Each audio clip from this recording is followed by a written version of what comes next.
Dear students, आज हम पढ़ने वाले हैं क्लास 5 हिंदी की बुक चांदनी से 15 चैप्टर, जिसका नाम है फ्लोरेंस नाइटिंगेल। फ्लोरेंस नाइटिंगेल जो कि एक नर्स थी, जिनको कि लेडी विद द लैंप की उपाधि दी गई थी। तो चलिए पढ़ते हैं उनके बारे में। वो हाथ में लैंप लेकर रात में भी घायल सैनिकों की तीमारदारी के लिए घूमती रहती थी। क्योंकि नर्स थी और सेवा भाव इतना ज्यादा था उनके अंदर, सैनिकों की देखभाल करने के लिए रात में भी लैंप लेकर घूमती रहती थी, आराम नहीं करती थी। और इसी सेवा भाव के कारण वो कुछ टाइम में ही लेडी विद द लैंप के नाम से मशहूर हो गई। कौन? Florence Nightingale. सैनिक थे ना वहाँ के, उन्होंने ही उनको लेडी विद द लैंप का नाम दिया था। 1884 में ब्रिटेन और फ्रांस ने रूस पर हमला किया और उस टाइम पर युद्ध में बड़े पैमाने पर सैनिक जो थे वो घायल हो रहे थे। ठीक है, तो इसलिए ब्रिटेन की सरकार ने घायल सैनिकों की देखभाल करने के लिए फ्लोरेंस से कहा था। जो फ्लोरेंस नाइटिंगेल थी, उन्होंने अपने साथ कुछ और नर्सें जो थी उनका दल इकट्ठा किया और वे कहाँ पर आ गई?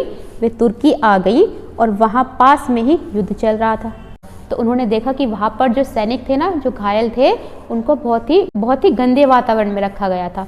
इन्वायरमेंट वहाँ का बिल्कुल भी साफ सुथरा नहीं था और उनकी देखभाल भी ठीक से नहीं की जा रही थी। उनकी देखभाल अच्छे से नहीं हो पा रही थी, ट्रीटमेंट अच्छे से नहीं हो पा रहा था। तो इसी वजह से बहुत सारे सैनिक ऐसे थे जो कि मर रहे थे।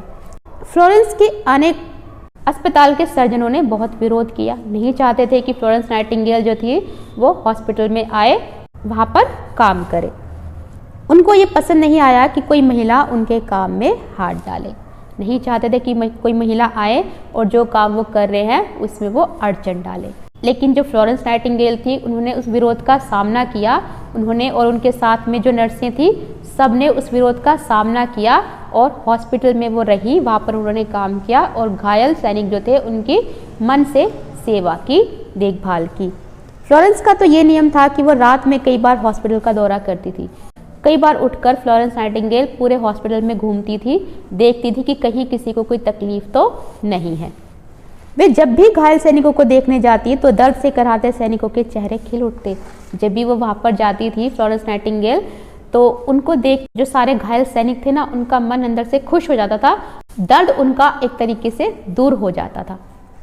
उनका सेवा भाव इतना ज़्यादा था, इतना पसंद करते थे सारे सैनिक हॉस्पिटल में फ्लोरेंस नाइटिंगेल को, उनके अच्छे व्यवहार की वजह से, सेवा भाव की वजह से।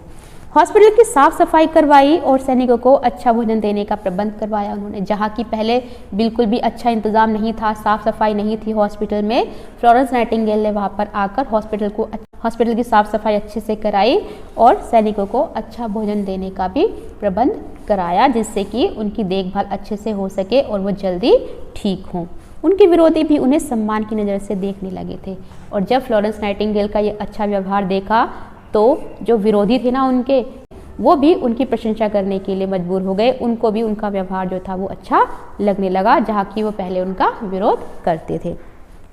तो फ्लोरेंस नाइटिंगेल का जन्म हुआ था 12 मई 1820 को इटली के फ्लोरेंस नामक स्थान पर और इस शहर के नाम पर ही उनका नाम पड़ा था फ्लोरेंस नाइटिंगेल। बचपन में वो बिल्कुल अलग तरह की थी। फ्लोरेंस नाइटिंगेल बचपन में बिल्कुल अलग तरह की थी। उनको पढ़ना लिखना बहुत पसंद था, जबकि उस टाइम पर लड़कियों को ज़्यादा पढ़ना ज़रूरी नहीं माना जाता था। साहित्य, संगीत और ड्राइंग में भी उनकी अच्छी रुचि थी, उनको पसंद था ये सब करना और घर के कामों में उनकी दिलचस्पी बिल्कुल भी नहीं थी। वो समाज की सेवा करना चाहती थी, उनके अंदर ये सेवा भाव बचपन से ही था। जब घर में उनके विवाह की बात चली तो उन्होंने साफ मना कर दिया कि मुझे विवाह नहीं करना और नर्स के रूप में काम करने की अपनी इच्छा जाहिर की कि मुझे नर्स के रूप में काम करना है। इतना ज़्यादा सेवा भाव था उनके मन में। अब ये सुनकर घर में जैसे तूफान आ गया। अब ऑब्वियस सी बात है, कोई लड़की अगर शादी के लिए मना करे और ये कहे कि मुझे नर्स के रूप में काम करना है, तो ऑब्वियसली घर के जो लोग हैं वो खुश तो बिल्कुल भी नहीं होंगे। पर जो नर्सिंग का पेशा था उसको एक रिस्पेक्ट की नज़र से, एक सम्मान की नज़र से नहीं देखा जाता था, अच्छा नहीं माना जाता था। हॉस्पिटल्स में गंदगी होती थी और नर्सें भी ज़्यादा प्रशिक्षित नहीं होती थी। उस टाइम पर जो हॉस्पिटल्स थे वो साफ़ सुथरे नहीं होते थे और साथ ही साथ जो नर्सें होती थी उनका जो प्रोफेशन था वो इतना रिस्पेक्टेड नहीं माना जाता था, इतना सम्माननीय नहीं माना जाता था जितना कि होना चाहिए। तो इसी वजह से उनके घर वाले नहीं चाहते थे कि फ्लोरेंस नाइटिंगेल इस प्रोफेशन को अपने लिए चुने। तो फ्लोरेंस ने 1853 में नर्सिंग की ट्रेनिंग ली और इंग्लैंड के एक हॉस्पिटल में काम करने लगी। तो 1853 में उन्होंने नर्सिंग की ट्रेनिंग ली और इंग्लैंड में एक हॉस्पिटल में नर्स के रूप में कार्य करने लगी। काम करते हुए उन्होंने काफी बदलाव किए। कौन कौन से बदलाव किए? हर फ्लोर पर उन्होंने इंतजाम किया कि सभी जो मरीज हैं उनको गर्म पानी मिल सके, साथ ही साथ साफ सफाई का भी इंतजाम कराया और तो और घंटी भी लगवाई, जिससे कि अगर किसी मरीज को कोई समस्या है तो वो उसी टाइम पर घंटी बजा सके और तुरंत उनके पास कोई ना कोई डॉक्टर या नर्स पहुंच सके उनके ट्रीटमेंट के लिए। जहां पर कि पहले इस चीज की तरफ कोई ध्यान नहीं दिया जाता था, फ्लोरेंस नाइटिंगेल के प्रयासों के कारण बहुत ही बदलाव आया। उनकी वजह से ब्रिटेन की जो चिकित्सा व्यवस्था थी उसमें काफी सुधार आया और एक तरीके से नर्सिंग का जो प्रोफेशन था उसको सम्मान की दृष्टि से भी देखा जाने लगा। क्रीमिया युद्ध हुआ तो उसमें भी उन्होंने बहुत कुछ किया। उसके बाद जो ब्रिटेन के आर्मी हॉस्पिटल्स थे वहां पर बहुत ज्यादा बदलाव देखने के लिए मिला। चिकित्सा का स्तर काफी अच्छा हो गया, पहले से सुधर गया।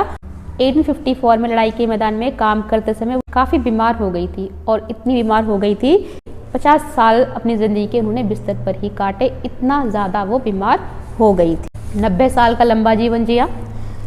बीमार होते हुए भी वो बिस्तर से ही काम करती थी। बीमार होने के बाद भी उन्होंने ये नहीं कि आराम के लिए सोचे या फिर काम करने से मना कर दें, नहीं, वो बीमार थी, बिस्तर से ही काम करती थी।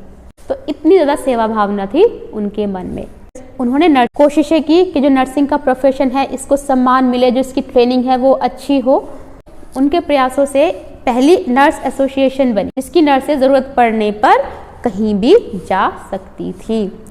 वो पहली ऐसी महिला थी जिन्हें ब्रिटिश सरकार ने ऑर्डर ऑफ मेरिट से सम्मानित किया। ऑर्डर ऑफ मेरिट से सम्मानित किया था फ्लोरेंस नाइटिंगेल को पहली बार। 1907 में रेड क्रॉस सोसाइटी की अंतर्राष्ट्रीय कॉन्फ्रेंस में उन्हें रेड क्रॉस आंदोलन का अगुवा घोषित किया। रेड क्रॉस की स्थापना की गई थी लड़ाई में घायल हुए सैनिकों की देखभाल करने के लिए। माना जाता है कि फ्लोरेंस ने ही पहली बार घायल सैनिकों की हालत में सुधार करने के लिए प्रयास किया था ताकि उनकी हालत सुधर सके। सन 1860 में इन्होंने नर्सों के लिए आधुनिक स्कूल खोला। अब जो ब्रिटिश सरकार थी वो फ्लोरेंस नाइटिंगेल से युद्ध के समय पर जो भी सैनिक घायल हो जाते थे उनकी देखभाल के लिए क्या करना है, कौन सी सुविधाएं चाहिए, इन सब के लिए पत्र लिखकर उनसे रिपोर्ट मांगती रहती थी। किस तरीके से उनकी देखभाल की जाए, उनकी हालत में सुधार आए, उसके लिए हमेशा पत्रों और रिपोर्टों के माध्यम से वो फ्लोरेंस नाइटिंगेल से सलाह लेती रहती थी। कौन? ब्रिटिश सरकार। और 1910 में उनकी मृत्यु हो गई और उन्होंने इस संसार को अलविदा कह दिया। तो ऐसी थी फ्लोरेंस नाइटिंगेल जिनके मन में सेवा भाव इतना ज़्यादा था कि बीमार होने के बावजूद भी उन्होंने मन में जो सेवा भाव था उसको ख़त्म होने नहीं दिया। इतना प्रिय था उनको अपना काम, जिसको कि उन्होंने सिर्फ एक प्रोफेशन नहीं समझा बल्कि एक अपना कर्तव्य समझा और उस कर्तव्य पथ को आजीवन निभाया। तो इस वीडियो में इतना ही। मिलते हैं नेक्स्ट वीडियो में नेक्स्ट टॉपिक के साथ। Till then bye, take care, have a nice day. Thank you for watching.